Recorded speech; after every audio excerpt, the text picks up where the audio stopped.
Assalamualaikum warahmatullahi wabarakatuh. Perkenalkan, saya Povi, saya dari Prodi S1 Kebidanan Universitas Kader Bangsa Palembang.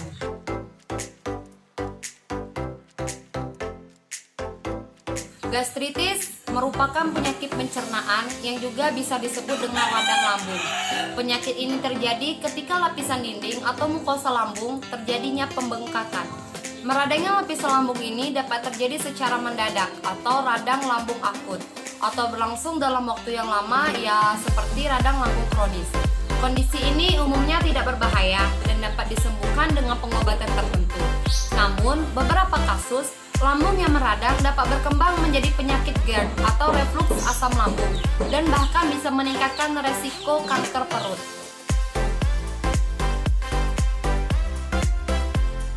Yang pertama ialah radang lambung erosif.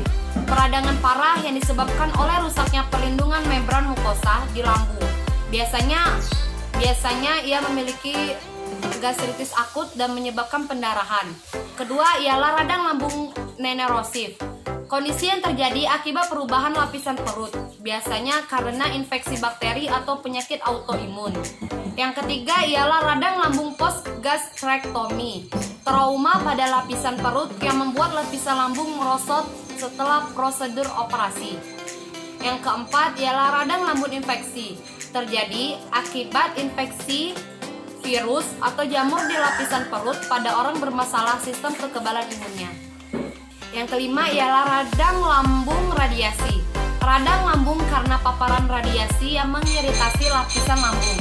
Radang lambung akibat reaksi tubuh pada zat alergen yang tidak diketahui.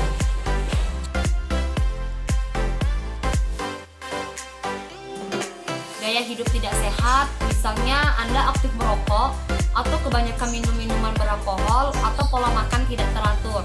Kelebihan berat badan atau biasa disebut obesitas, sedang menjalani pengobatan tertentu seperti antibiotik, aspirin, steroid, dan pil KB, stres dan kelelahan. Dan yang selanjutnya ialah alergi makanan khusus bagi orang pengidap gangguan pencernaan, esofagitis, eosinofilik.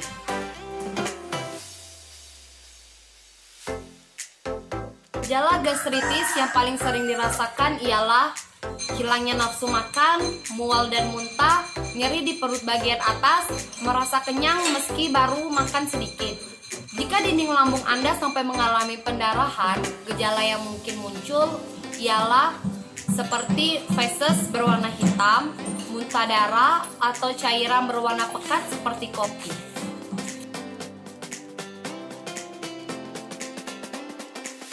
Sering mengkonsumsi alkohol.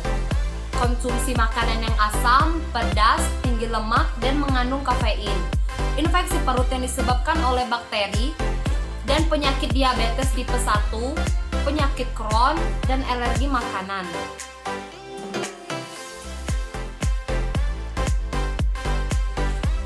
Komplikasi yang mungkin terjadi akibat gastritis yang semakin memburuk ialah tukak lambung.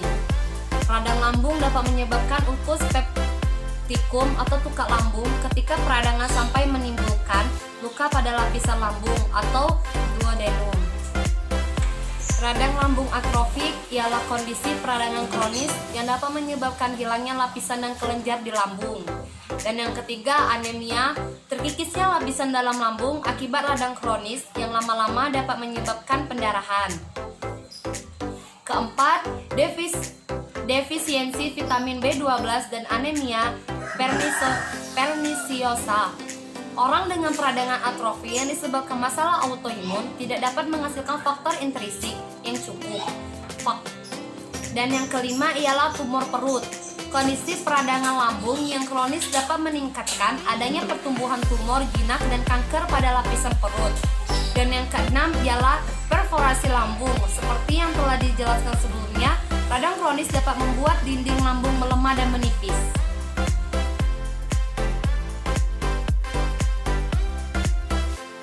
Cara mencegah gastritis ialah 1. Jangan merokok.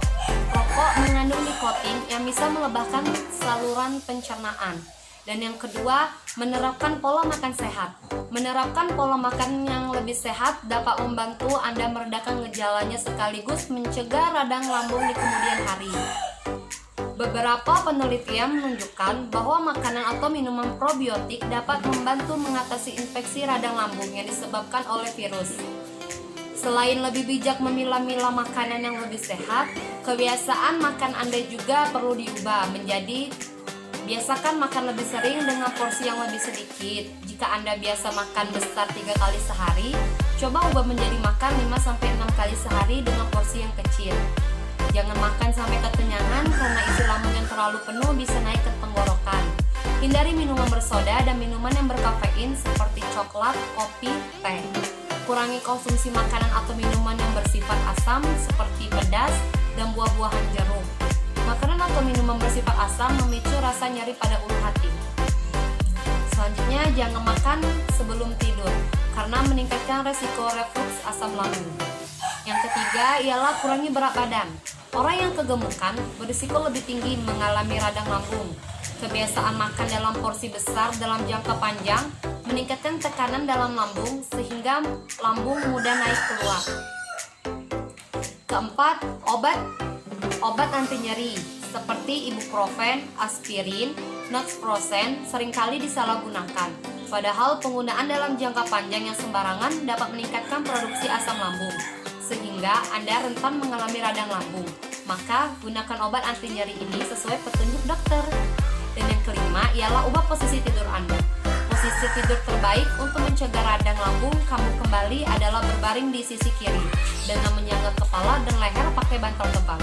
Posisi ini dapat menjaga cairan asam tetap berada di dasar lambung sehingga sulit untuk mengalir ke atas.